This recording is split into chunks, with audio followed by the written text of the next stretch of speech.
अच्छा हाँ हो कॉल जा तारीख बोल। हाई फाई रंगदार स्टाइल घायल कोइले बात तोहार समाइल वादा करा तनी रहब शरण में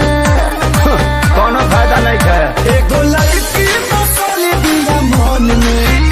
जवन संगे पढ़ले टेंशन में हमर भाई होई कोली ऊपर कोन में जवन संगे पढ़ले टेंशन में। समझ में आइल? पागल भइल बड़ा का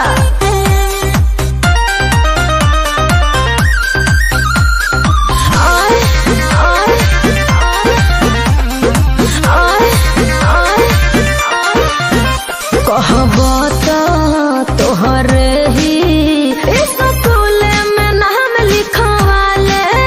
सारा दुनिया से लड़के जोड़ी तोहरे संगे बना ले तो कुछ कर रे तोरा हाथ न आई बड़ी अपना माई के बतहिया ओकरे के बनाई बरे खर्चा से अपना घुमाई लंदन में सोना हो एगो लड़की बसल दिया मन में जवन संगे पढ़ले टेंशन में ओकरे संगे शादी हुई न दगनी जवन लड़की पढ़ले टेंशन आई हो दादा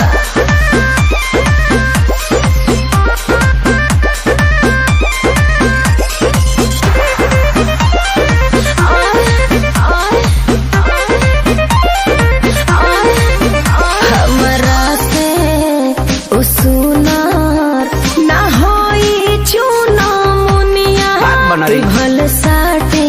माथे पर बिंदी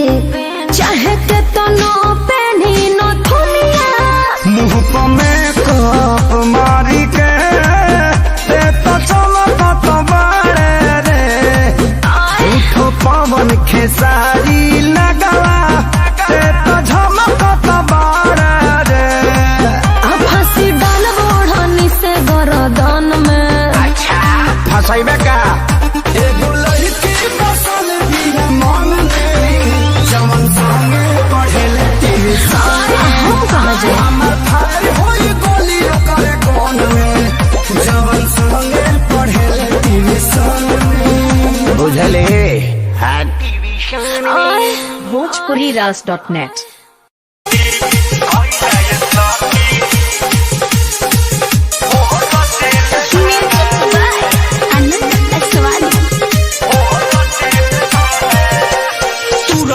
बाटे दुआरी पके फाटक रोज रोज ऊपर बढ़ल टमाटर तूर दिले बाटे दुआरी पके फाटक रोज रोज ऊपर बढ़ल टमाटर कियाला के बादो में सैया मतिया न चोर देले बा हद पियाला के बादो में सैया मतिया न चोर देले बा रात चहिला चला के घोइला